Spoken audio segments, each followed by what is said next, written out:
Hello friends, welcome to all. मी प्रतीक कुमार स्वागत करतो तुम्हा सर्वांचं पुन्हा एकदा एओनायसच्या युट्यूब प्लॅटफॉर्मवरती.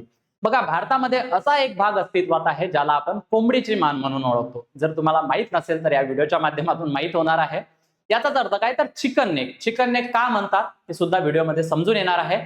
आणि सोबतच याला जे ऑफिशियल नाव देण्यात आलेलं आहे ते आहे सिलिगुडी कॉरिडॉर. आता हा सिलिगुडी कॉरिडॉर का महत्वाचा आहे, नेमका तो चर्चेत का आहे आणि त्याचा भारतासाठी इम्पॉर्टन्स काय, हे सर्व या व्हिडिओच्या माध्यमातून तुम्हाला समजून येणार आहे. So chicken snake Siliguri corridor समजून घेऊया. पण तत्पूर्वी तुम्ही जर राज्यसेवेसाठी तयारी करत असाल तर मुख्य परीक्षेसाठी आन्सर रायटिंग खूप महत्वाचा भाग आहे. याच अनुषंगाने या पुस्तकामध्ये मार्गदर्शन करण्यात आलेलं आहे. निश्चितच तुमचे मार्क्स हे पुस्तक वाचल्यानंतर वाढू शकतात आणि तुमची जी आन्सर रायटिंग स्किल आहे ती इम्प्रूव्ह होऊ शकते. तुम्ही खरेदी करून घेऊ शकता.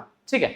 आता पुढे बघा, आपला विषय काय आहे तर तुम्हाला माहित आहे की वेस्ट बेंगॉलमध्ये म्हणजे पश्चिम बंगालमध्ये इलेक्शन झालेले होते आणि तिथे मग ममता बॅनर्जींना मोठा धक्का बसला आणि त्यांच्या जागी आता जे नव्यानं चीफ मिनिस्टर झालेले आहे शुवेंदू अधिकारी यांनी एक महत्वाचा निर्णय घेतलेला आहे.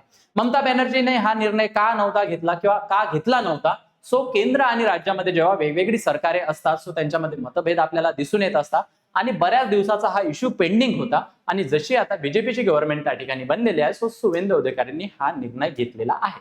मग हा निर्णय काय आहे? सो नॉर्थ बेंगॉल मधील जे महत्वाचे नॅशनल हायवेचे जे स्ट्रेचेस होते, जे काही भाग होते ते हस्तांतरित केलेले आहे. हे भाग कोणाला हस्तांतरित केलेले आहे तर national highway authority of India आणि सोबतच NHIDCL ला हस्तांतरित केलेले आहे. म्हणजे जेणेकरून आता ते महामार्गाची जे काही काम आहे ते आता तिथे करता येईल. आणि NHIDCL जी संस्था आहे, ती जी कंपनी आहे तर ती हायवे काय म्हणतात हिमालया जो आहे त्या रिजन मध्ये प्रामुख्याने काम करताना दिसून येतं. मग हे कोणते मार्ग आहे तर NH31 जो तुमचा वेस्ट बेंगॉल मधली नॉर्थ मधला जो भाग आहे तो नॉर्थ ईस्ट सोबत कनेक्ट करणारा तो महामार्ग आहे. याचे जे इमेजेस आहेत ते तुम्हाला पुढे पाहायला मिळते. तुमच्या पिक्चर जी आहे ती क्लिअर होईल. सोबत काय NH33, NH312 सेवक कोरोनेशन ब्रिज आहे, हाशीमारा जायगाव बीच आहे जो तुमचा भूटान सोबत कनेक्ट करतो. ठीक आहे. सो या पद्धतीचे ट्रान्सफर केलेले आहे. मग आता पुढे बघा, नेमका हा मग चिकन नेक किंवा कोंबडीची मान किंवा सिलिगुडी कॉरिडॉर कुठे आहे आणि कसा दिसतो आणि त्याचं काय इम्पॉर्टन्स आहे. हा आपला मेनलँड इंडिया आहे आणि इकडे हा जो भाग दिसतो इथून इकडेला तर तो आपला कोणता नॉर्थ ईस्ट भाग आहे, म्हणजे ईशान्य भारत ज्या आपल्याला आपण त्याला म्हणतो. आणि यामध्ये हा जो छोटासा भाग आहे हा आहे तो चिकन नेक. हा थोडासा वर आलेला आहे त्याच्यामुळे त्याला चिकन नेक म्हटलं गेलेलं आहे, ज्याला आपण सिलिगुडी कॉरिडॉर म्हणतो. तिथे सिलिगुडी नावाचं ठिकाण आहे त्यामुळे सिलिगुडी कॉरिडॉर नाव देण्यात आलेलं आहे. आता हा जो तुम्हाला इथे भाग दिसतो याची जी रुंदी आहे ती फक्त आणि फक्त 22 किलोमीटरच्या आसपास एवढा छोटासा भाग आहे. आणि तुम्ही इमॅजिन करा की यावर जर कोणी कंट्रोल केला आणि हा जर इथून तोडण्यात आला सो इंडियाला, आपल्या भारताला नॉर्थ ईस्टला कनेक्ट करण्यासाठीची जागा राहणार नाही. याचं कारण काय तर इकडे बघा तुमचा नेपाळ देश आलेला आहे जो आपल्याला वेस्टला पाहायला मिळतो. इकडे बघितलं तर भूटान पाहायला मिळतो आणि खाली जर बघितलं साऊथला तो बांगलादेश. आणि जेव्हा असे देश ही बॉर्डर आपल्याशी शेअर करत असतात सो ऑटोमॅटिकली त्याला स्ट्रॅटेजिक इम्पॉर्टन्स त्या ठिकाणी दिसून येतं आणि अतिशय महत्वाचं बनून जातं. मग हा जो सिलिगुडी कॉरिडॉर आहे हा भारतामधील किती राज्यांना जोडतो आणि कुठे कुठे जोडतो, म्हणजे किती राज्यांना जोडतो बघा. अरुणाचल प्रदेश आहे, आसाम आहे, नागालँड आहे, मणिपूर, मेघालय, त्रिपुरा आणि मिझोरम, याला जे आपण 7 सिस्टर्स म्हणतो. सो यासोबत कनेक्टिव्हिटीसाठीचा हा सिलिगुडी कॉरिडॉर अतिशय आवश्यक आहे. आता तुमच्या लक्षात आलं की कुठे आहे भारतामध्ये कोंबडीची मान. ठीक आहे. पुढे बघा, चिकन नेक इतका इम्पॉर्टंट का आहे तर भारताच्या एकात्मतेसाठी, जसं मी तुम्हाला सांगितलं की मेन लँड इंडियाला तुमच्या नॉर्थ ईस्ट सोबत कनेक्ट करण्यासाठी हा खूप महत्वाचा आहे भारताच्या एकात्मतेसाठी.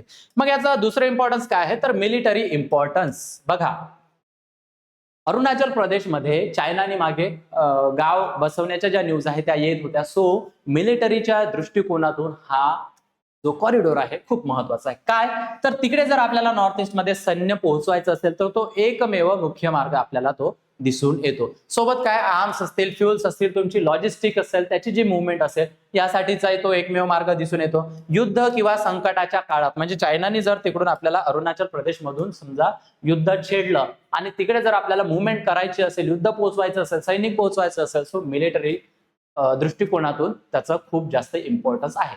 सोबत दुसरं बघा, आर्थिक महत्व काय आहे, तर ईशान्य भारताशी जर आपल्याला व्यापार करायचा असेल, सो त्याच्याशी जर संपर्क टिकवून ठेवायचा असेल तर तो सिलिगुरी कॉरिडॉर जो आहे तो महत्वाचा बनून जातो. इंधन पुरवठ्यासाठीचा महत्वाचा मार्ग आहे. वस्तू आणि माल वाहतुकीसाठी मुख्य जोडणी त्याच मार्गाद्वारे होते.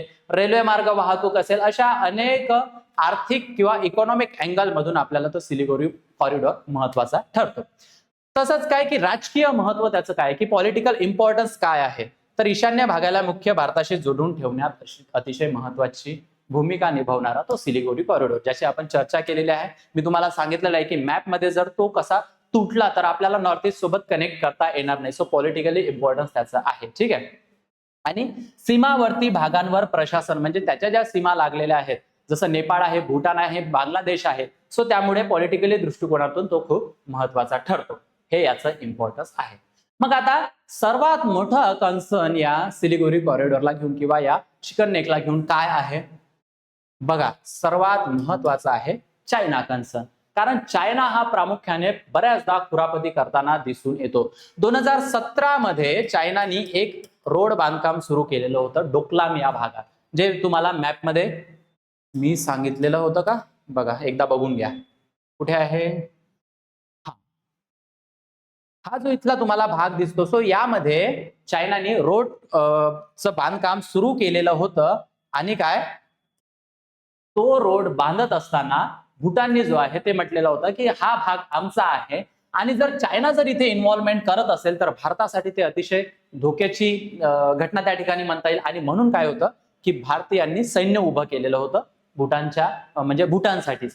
ठीक आहे, कारण चायनाला एंटर करू न देणं ही आपली त्या ठिकाणी प्रायोरिटी असते, येते लक्षामध्ये. सो हा चायनाचा कन्सर्न आहे एक महत्वाचा. हा, पुढे बघा, ईशान्य सीमावर्ती भागावरचा दबाव वाढत असल्याची चिंता भारताला आहे. सो यामुळे चायनाचा कन्सर्न आपल्याला त्या ठिकाणी दिसून येतो. डोकलाम संघर्ष मी तुम्हाला सांगितलेला आहे. भूटान सीमेजवळील चीनची वाढती उपस्थिती, जे रोडचं बांधकाम वगैरे मी तुम्हाला सांगितलेलं आहे. चिकन स्नेक्स हा रणनीतिक दृष्ट्या काय आहे, संवेदनशील आणि असुरक्षित भाग मानला जातो, आणि त्यामुळे चायनाचा कन्सर्न घेऊन त्यावर आपलं लक्ष ठेवणं, त्यावर होल्ड करणं आणि त्या अनुषंगाने तिथे कामं करणं हे खूप महत्वाचं असतं.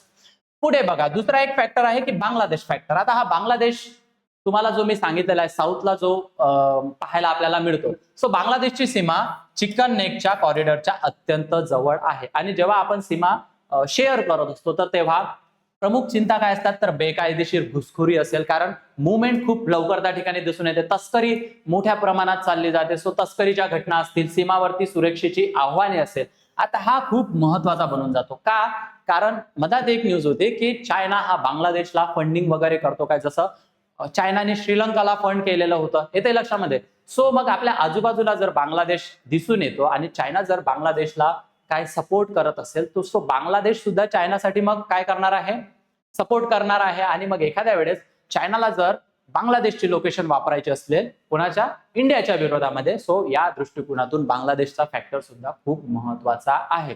बघा, कारण बांगलादेशमध्ये सुद्धा सरकार बदललेला आपल्याला त्या ठिकाणी दिसून येतो. शेख हसीना होत्या तेव्हापर्यंत म्हणजे एक संबंध आपल्याला चांगले होते असे असं दिसून येत होतं. सो प्रादेशिक भू राजकारणाचा वाढता प्रभाव हा सुद्धा एक बांगलादेशचा फॅक्टर आपल्याला त्या ठिकाणी दिसून येतो. आणि हे दोन कन्सर्न सिलिगुरी कॉरिडॉरला घेऊन आपल्यासाठी राहिलेले आहेत.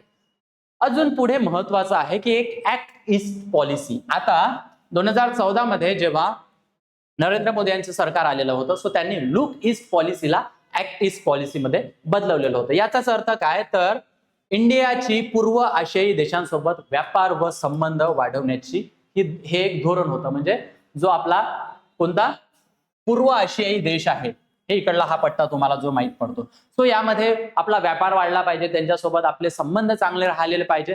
आणि सर्वात महत्वाचं, चायनाला काउंटर करण्यासाठी या देशांशी आपले संबंध ठेवणं हे खूप महत्वाचं असतं. बघा, मग हा चिकन नेक का महत्वाचा ठरतो, कारण एशियनकडे जाणारा हा आपल्यासाठी एक गेटवे म्हणून आपण त्या चिकन नेक कॉरिडॉरला पाहतो, सिलिगुडी कॉरिडॉरला पाहतो. इंटरनॅशनल ट्रेड करायचा असेल तोच एकमेव आपल्याला मार्ग आहे. आणि स्ट्रॅटेजिक ट्रान्झिट झोन म्हणजे तिथे जर आपल्याला लॉजिस्टिक मुवमेंट करायचं असेल, सो या सर्व अनुषंगाने ईस्ट ला जे काय म्हणतात देश आहे, हे जे इकडले देश आपल्याला दिसून येतात, इंडोनेशिया, फिलिपाईन्स, म्यानमार, थायलंड, हे सगळे देश यासाठी खूप महत्वाचा आहे.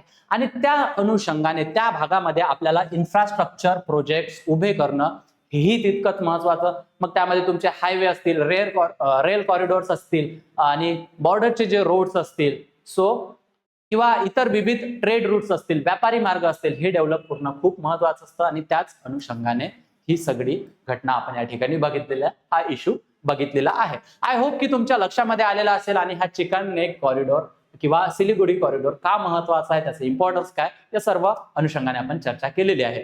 तुमच्यासाठी प्रश्न ठेवलेला आहे, ऍक्ट ईस्ट पॉलिसीचा मुख्य उद्देश काय, ऑप्शन्स बघून घ्या आणि याचं उत्तर मला कॉमेंट सेक्शन मध्ये द्यायला विसरू नका. आणि तुम्ही जर राज्यसेवेसाठी तयारी करत असाल तर समर्पण नावाची बॅच आम्ही लॉन्च केलेली आहे.